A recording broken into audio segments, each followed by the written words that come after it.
हाय बच्चों, आप सभी का स्वागत है वर्क लैब चैनल में। हमारा सीरीज चल रहा है क्वेश्चन मिनी सीरीज और चैप्टर है बायोमोलिकुलर। आज हम करने वाले हैं प्रोटीन, यानी लेक्चर नंबर 6 का, जो था हमारा प्रोटीन का पार्ट 1, जिसमें हम क्लासिफिकेशन और कुछ बेसिक डिटेल्स थे उसके हम क्वेश्चन देखेंगे। ठीक है, तो आइए आज हम शुरू करते हैं। पहला क्वेश्चन है, what is the primary chemical structure of a protein? Polysaccharides, polypeptide, option C lipid bilayer, option D और न्यूक्लिक एसिड। तो प्राइमरी केमिकल स्ट्रक्चर प्रोटीन का क्या है? वो है आपका पॉलीपेप्टाइड। ठीक है।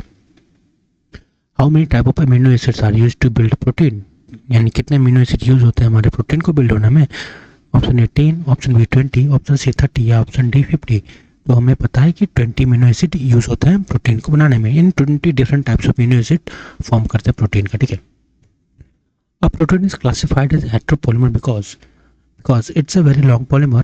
It is made from multiple different type of monomer amino acid. It is made from a single repeating monomer है या D it contain peptide bond. तो हम प्रोटीन को हेट्रोपोलिमर इसलिए कहते हैं क्योंकि जो उनके मोनोमर्स होते हैं वो डिफरेंट टाइप के होते हैं, यानी different types of monomer combined to form a protein through a peptide bond. So answer is B. Which of the following best describe homopolymer or chain with different monomer? A chain with only one type of monomer repeating, a chain of essential amino acid या chain of non-essential amino acid। तो homopolymer क्या होगा कि वैसे monomer जो कि same होना चाहिए, यानी only one type of monomer, वो भी रिपीटिंग होना चाहिए, तभी तो पॉलीमर बनाएगा ना। पॉलीमर में हमें पता है कि पॉली मतलब मीन बहुत सारे। तो आंसर क्या है इसका? B. What is the source of essential amino acid for humans? Option A, they are synthesized by our body cells. Option B, they are supplied through our diet. Option C, they are produced by intestinal bacteria. या option D, they are not needed for human health। तो हमें पता है amino acid को हमने दो part में divide किया था, essential acid and non essential acid, किस बेसिस पे कि हमारा बॉडी उसे सिंथेसाइज कर रहा है या नहीं कर रहा है। अगर हमारा बॉडी सिंथेसाइज कर रहा है तो हमारे लोग कैसे होगा? Non essential. अगर हमारा बॉडी उसे सिंथेसाइज नहीं कर रहा है तब हमारे लोग क्या कहलाएगा? इसेंशियल अमीनो एसिड, क्योंकि तब वो उस अमीनो एसिड की कमी पूरा करने के लिए हमें उस बाहरी डाइटरी सोर्स से लेना होगा। तो इसेंशियल अमीनो एसिड क्या है ह्यूमन के लिए? जो हमारे डाइट के थ्रू सप्लाइड हो। तो option B. The general formula RCH, COH और NH2 represent which structure? Nucleotide, fatty acid, alpha amino acid या कार्बोहाइड्रेट। तो ये NH2 आप यहाँ पे अटैच्ड होगा और इस स्ट्रक्चर को हम क्या बोलते हैं? Alpha amino acid. The Greek word proteases from which protein is derived means a powerful or strong. Option B, primary or of prime importance. Option C, first or beginning या option D many or multiple। तो proteases जो कि Greek word से है, इसका मतलब होता है प्राइमरी और of prime importance. What link the amino acid together in a protein chain? यानी अमीनो एसिड आपस में एक दूसरे से किस बॉन्ड से ज्वाइन है? क्या वो ग्लाइकोसाइडिक बॉन्ड है, एस्टर बॉन्ड, पेप्टाइड बॉन्ड या हाइड्रोजन बॉन्ड? तो किस बॉन्ड से? वो आपका पेप्टाइड बॉन्ड जो कि होता है CONH। Non-essential amino acid are defined as those that are not important for the body, must be obtained from food the body can synthesize on its own, या are only found in plants। तो हमें पता है कि non essential amino acid वैसे होते हैं जो हमारे बॉडी खुद ही सिंथेसाइज करते हैं, वही इसेंशियल अमीनो एसिड वैसे होते हैं जिसे हमें बाहरी सोर्स से लेना हो क्योंकि हमारा बॉडी उस चीज़ को सिंथेसाइज नहीं कर रहा है। तो नॉन एसेंशियल क्या है? The body can synthesize on its own.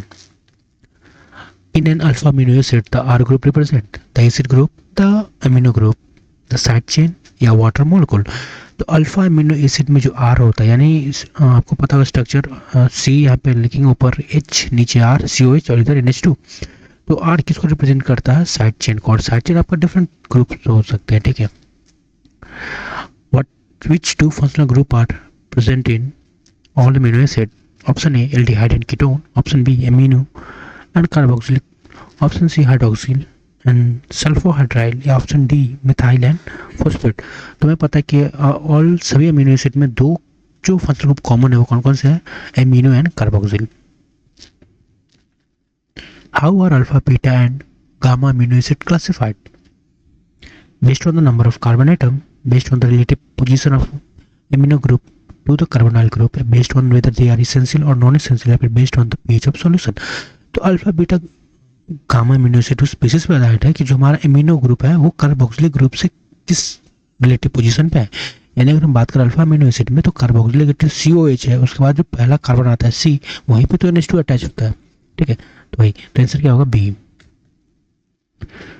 Which type of amino acid are obtain from the hydrolyze of protein. जब हम प्रोटीन का हाइड्रोलाइसिस करते हैं तो हमें कैसे अमीनो एसिड मिलते हैं, तब हमें मिलते हैं केवल alpha amino acid. Why was the amino acid glycine given it's name, यानी ग्लाइसिन अमीनो एसिड इस ग्लाइसिन इसे नाम पड़ा, ठीक है, इस ग्लाइसिन इसे नाम क्यों पड़ा। It was first found in cheese, it was sweet taste, it is the smallest amino acid, it is source of glucose. तो ग्लाइसिन नेम इसलिए पड़ा क्योंकि ये स्वीट इन टेस्ट था, ठीक है। From which source was tyrosine first obtain leading to its name, egg yolk, cheese, sweet fruit या फिर मसल टिश्यू। इसका ऑप्शन है, उसका आंसर है बी, चीज। चीज से हमें एक अमीनो एसिड मिला जो कि है टायरोसिन, इसलिए इसका नाम हम टायरोसिन रखे। ग्रीक वर्ड में चीज को टायरोसिन नहीं था कुछ ऐसा नाम, जो कि हमारे सिलेबस में नहीं है, तो मैं आपको नहीं बता रहा हूँ, ठीक है। How are amino acid most commonly represented, by 2 letter group, by 3 letter symbol, by 4 letter symbol या फिर by their full chemical name only. जो अमीनो एसिड है वो कॉमनली कैसे रिप्रेजेंट करते हैं, उसे 3 लेटर सिंबल से, जैसे ग्लाइसिन का GLY, वेलिन का VAL।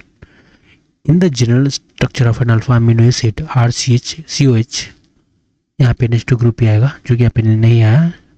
What does the R represent, the amino group, the carboxylic group, the side chain and water molecule. तो यहाँ पे जो R है वो क्या रिप्रेजेंट करता है हमारा, वो रिप्रेजेंट करता है हमारा साइड चेन को, और साइड चेन डिफरेंट भी हो सकता है, उसी बेसिस पे तो हमारा अमीनो एसिड के टाइप्स आते हैं। The amino acid glycine has the simplest side chain, what is it's R group, methyl hydrogen atom या हाइड्रोक्सिल ग्रुप या फिर सल्फो हाइड्राइल ग्रुप। तो हमें पता है ग्लाइसिन सबसे सिंपलेस्ट और एक कारल अमीनो एसिड है। ओनली एक कारल अमीनो एसिड कौन सा है, ग्लाइसिन है, क्योंकि इसके पास जो कार्बन पे दो, एक इसमें पहले से ही होता है ना बाय डिफॉल्ट, और दूसरा जो R जो साइड ग्रुप है वो भी H ही होता है, यानी hydrogen atom. What is the significance of the carbon atom in the alpha amino acid structure to which both the amino and carboxylic group are attached? It is called the alpha carbon. It is a part of side chain. It determines the protein color. It is not a chiral center. Alpha carbon amino acid में जो carbon होता है, जो COH और NH2 के बीच में होता है, वो क्या है, एक तरह का हमारा अल्फा कार्बन को डिनोट करता है, ठीक है। Apart from amino and carboxylic group, what else might an amino acid contain? Other functional group, metallic element, only carbon and hydrogen, a second carboxylic group but never a second amino group।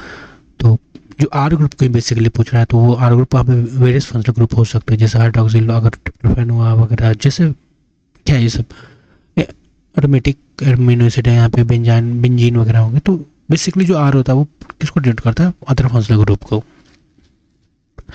How is neutral amino acid defined? It has more amino group than a carboxylic group. It has more carboxylic group than amino group. It has an equal number of amino and carboxylic group. It has no charge functional group. हम amino acid को neutral, acidic और basic इस basis पे divide करते हैं। हम उनके relative number of carboxyl और अमीनो ग्रुप को देखते हैं। अगर अमीनो एंड कार्बोक्सिल ग्रुप बराबर हुआ तो हम उसे कहते हैं न्यूट्रल। अगर अमीनो ग्रुप ज़्यादा हुआ तो हम उसे कहेंगे इन कंपैरिजन टू कार्बोक्सिल, तब हम उसे कहेंगे बेसिक। अगर कार्बोक्सिलिक ग्रुप ज़्यादा हुआ किसी इन कंपैरिजन यानी इन रिलेटिव टू अमीनो ग्रुप, तब हम उसे कहेंगे एसिडिक। तो न्यूट्रल में क्या होगा, हमारा amino group and carboxylic group बराबर होगा, जो कि ऑप्शन सी में लिख रहा है, it has an equal number of amino and carboxylic group. An amino acid with 2 carboxylic group and 1 amino group would be classified as। अब बोला कि 2 carboxylic group है और 1 amino group है, यानी carboxylic group ज़्यादा है, तो वो क्या कहलाएगा, acidic. What is the defining characteristic of an essential amino acid? Essential amino acid कब कहलाता है, जब हमने पहले ही देखा था, डिस्कस किया था कि जब हमारा बॉडी से सिंथेसाइज नहीं करे और हम उसे बाहरी सोर्स से ऑब्टेन करें, यानी it can not be synthesized by the body and must be obtained from the diet. An amino acid is classified as basic when, अगर बिना ऑप्शन देखिए अगर आप बोले तो हम कह सकते हैं कि बेसिक अमीनो एसिड हम तब कहेंगे जब उसका amino group relative to carboxylic group ज़्यादा हो। ऑप्शन देखिए कहाँ पे ये चीज़, the number of carboxylic group exceed the number of amino group, तो वो एसिडिक कहलाएगा। The number of amino group exceed the number of carboxylic group, just वो बेसिक कहलाएगा। अगर इक्वल नंबर होगा तो वो हमारा न्यूट्रल कहलाएगा। क्योंकि क्वेश्चन में पूछ रहा है बेसिक, तो अमीनो ग्रुप को ज़्यादा होना होगा।